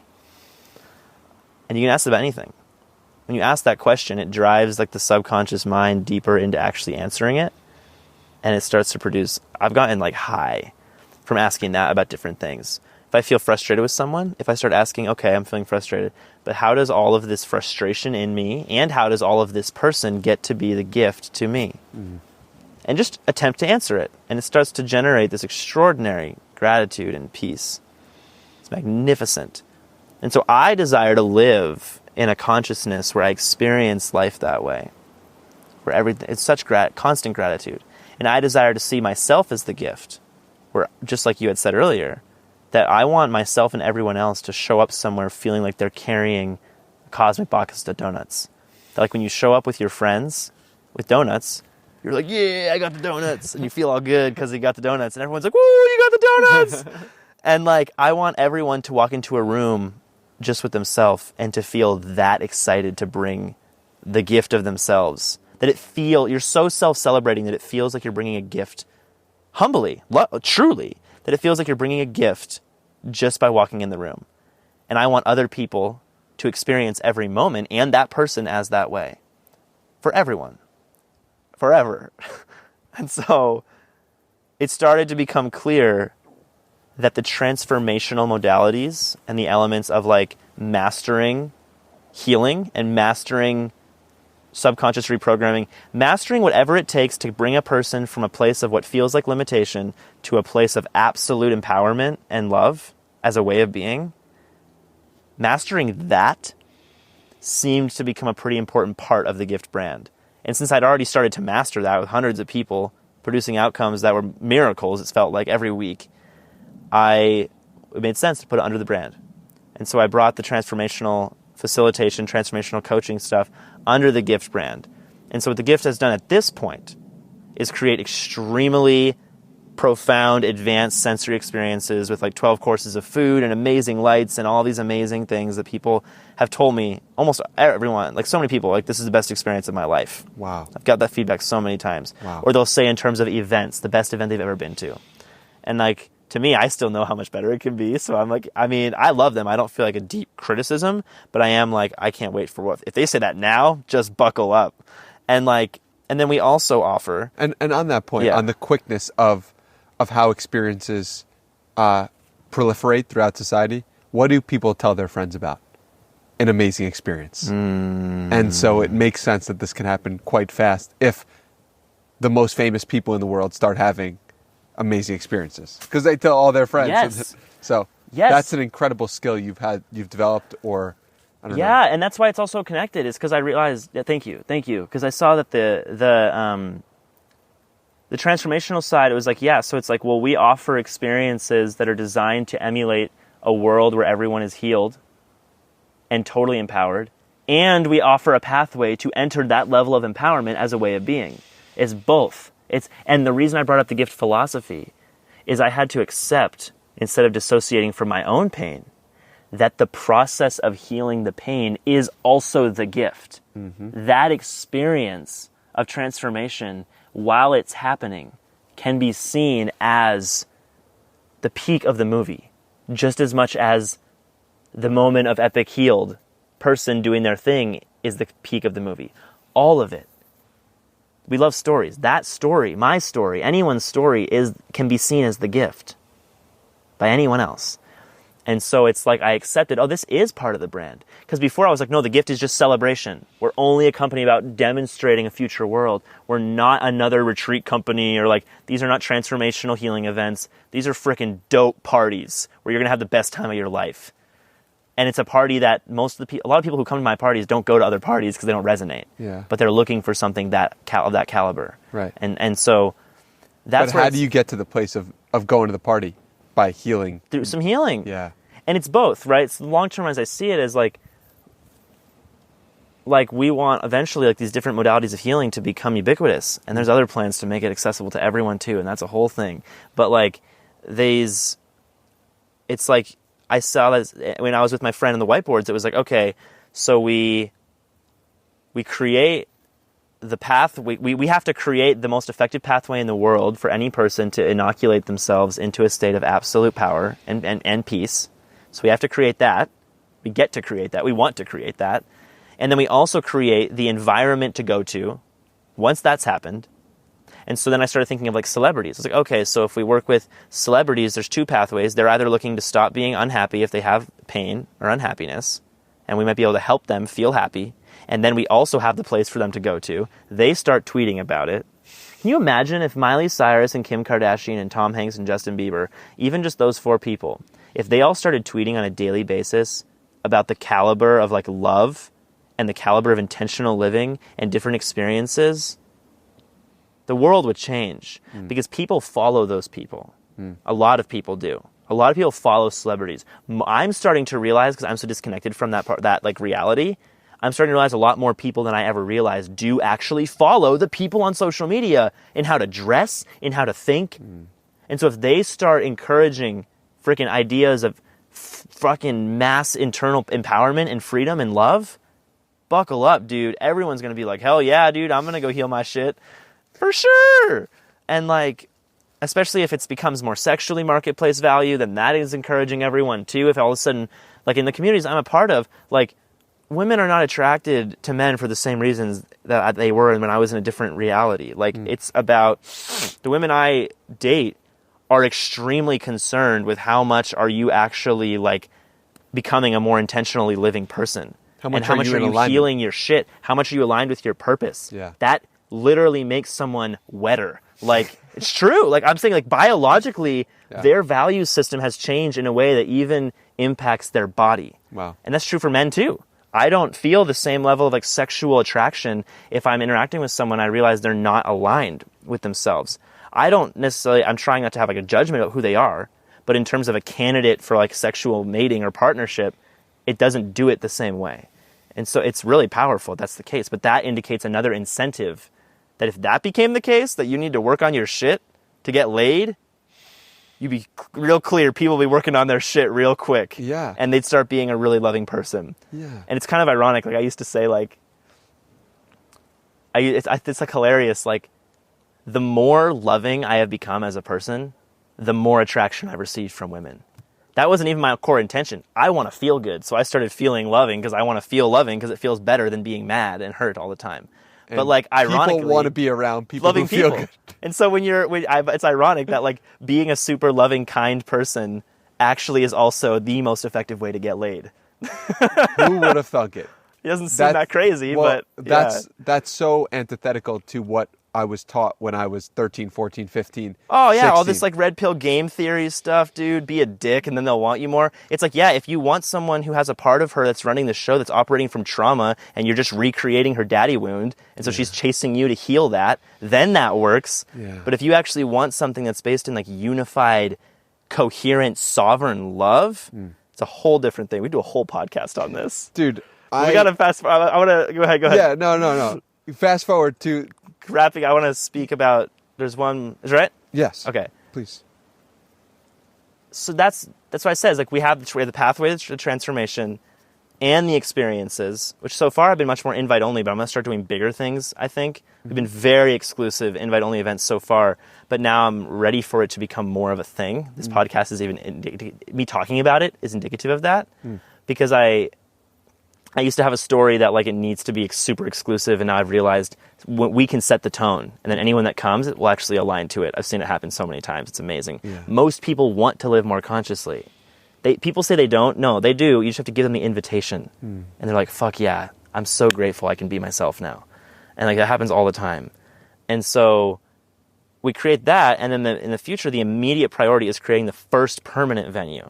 Because once that exists here, in Austin, once that is real, buckle the fuck up, dude. If there becomes the place that people go to, and it's just, then they're all over the world. I already know it. I already know it so clearly. That's the first step. Then we create the movies. Then we create music. And throughout all of this, through my own networking of like the transformational stuff, I start working with more and more high-profile people. They start tweeting more and more like emotionally coherent thoughts and ideas. That starts to impact the whole collective. Creates a higher incentive for doing inner healing that creates someone to be a more happy, coherent person. And then there's a higher demand for places to go and for movies that resonate with that type of frequency and music that resonates with that type of frequency. And then that increases the spread of that, which increases the incentive for the healing work that people want to do to be able to feel this level of beauty. And it just keeps going from there. And that's just the beginning. But like, I just wanted to share that element too. I like the way I like built this in my hands right here. But like that is, I feel like the immediate priorities of the gift. And that's only, there's so many things that the gift brand will create that I didn't even speak to, that I don't even talk to you about. But this feels like, to me, some of the immediate priorities, because it, number one, makes it cool, but number two, creating dope events and helping people heal has also allowed for me to network with so many people. Does that make sense? Absolutely. That are ready to help with the next thing. Absolutely. Yeah. So how do we help you with this vision and this mission? Thank you for asking that. That's such a powerful question. I think there's a first thing, the very simple thing, is that we want to generate the amount of dollars that is required to purchase the land and build the first venue in Austin, right? And then also establish the team of people who have some level of experience with these kinds of real estate developments, because I'm a visionary, right? But I've not built this yet. Now, I don't believe I need to have built 100 of these to build one. Everything has to start somewhere. But I know that there will be certain people, probably even some people hearing this, perhaps, that are hearing about this, that are so fucking feel like they're supposed to be involved. There's people who will be architects that will help design some of this. There's people who will be real estate people that will help actually create some of the more tangible financial stuff to like actually like buy the appropriate land for it and things like that. So for me, how people can actually help, the first is straight up, we're looking for investors in creating the first permanent venue. Many of my conversations are leading in that direction. And then the other side is having a team of people who can do some of the things that I am not as expert at. I have a vision and I know how to actualize that vision, but there'll be people who run the restaurant, for example, and that has to be a certain standard. And there's people who are going to help with designing these event venues with the level of sound and technology. And so for me, it's like the investor side, but I also think that like some investing side, people might want a level of evidence of other people on the team. But I've realized, talking to a lot of friends, like there's investors who have helped people create that team. There's certain types of angel investors that are like, hey, I see your vision and I want to help you make this reality because I can see how it's going to change the world. And I'm aware of certain operational things that you're obviously not an expert at. I actually know people, or I can help make this happen. Here's what you need to do. So that's like the dream person. The dream person is someone who has the money or has the resources to make this happen and understands that we're still trying to figure out every single logistical operational detail to making it happen and wants to help with that too. That is like the ideal person that we're looking to connect with as soon as possible. But I've also opened to it being like crowdfunded. Like I might get someone who reaches out who's like, hey, I crowdfunded this much money for something like this back in New York and it only took us 3 months and we didn't even have to have an investor oversight at all. Here's how we did it.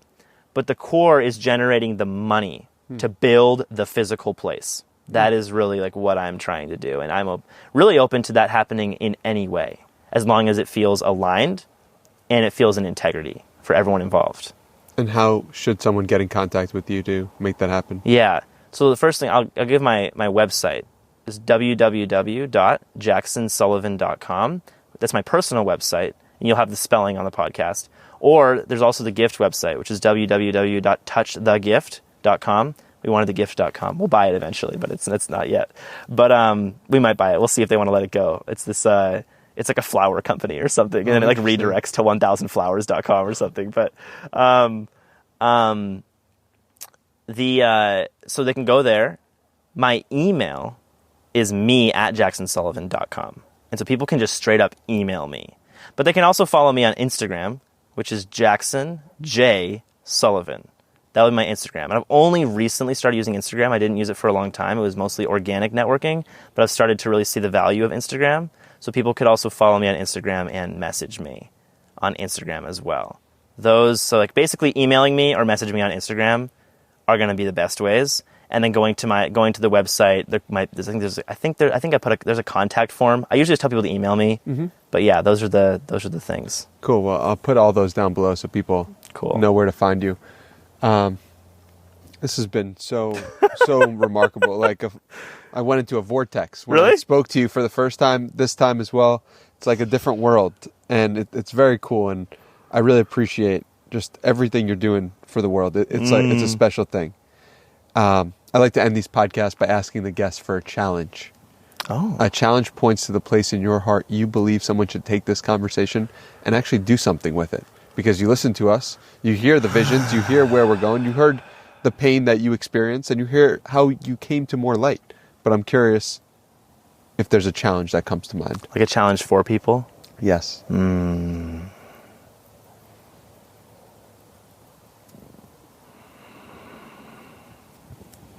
Gotta pick one. You could do as many as you like. Too, but what an interesting thought. Huh.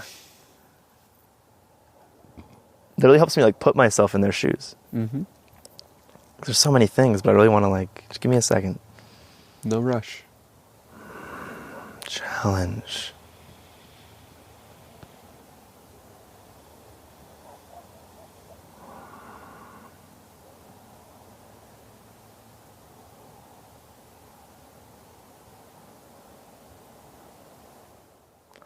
I think it'd be really cool. I don't know about challenge, but I asked myself, what do I desire for people to do right now? Which is kind of like the challenge. It's not if it's like a hardcore challenge, but I think I desire for people to sit with the question, 2 questions. The first one is just, how does all of this life get to be all of the gift to all of me? And I don't even mean the gift is like my brand. I'm saying like as a gift. How does this life get to be the gift to me? And just sit with that and just actually attempt to answer it. Because that's what will create the thing, the emotional shift. And then also, how do I get to be the gift to all of this life? But I want people to ask that question more than any other one, I think, is just asking, how does all of me get to be all of the gift to all of this life and to all of this reality? And I think that question, I would really be curious to even know people's answers. If there's a place for comments or whatever, I'd be very curious to know people's answers to that. And I think that might even get people a little more aligned with their sense of what they really want to be doing in this life, is really sitting with like, what is the greatest gift I could give? Not in an altruistic way. I think I'm anti-altruism. I don't believe in self-sacrifice at all. I believe in incredible self-amplification of love. And so I don't mean giving in a sacrificial way, but asking, what is the greatest gift I could give to this world that is also a gift to myself? That's the question I want people to actually like write down an answer to in the comments. Yeah, I was going to say, if not the comments, in your own journal. In your own journal. Right. Yeah, I wasn't thinking comments. Notes. I was thinking like originally I saw people like journaling and writing, and it'd be super dope to share it in the comments. Yeah. Dude, thank you so much for your presence on this podcast. Infused a lot of light, peace, and ambition for human beings everywhere. It's rare for someone who hasn't actualized a vision as grand as yours to come on the podcast, and I'm so grateful to have this as a timestamp, because I know you're going to achieve everything you set out to achieve, and this is a wonderful thing that we will be able to look back on someday. You're right. Thank you, and thank you for believing in me.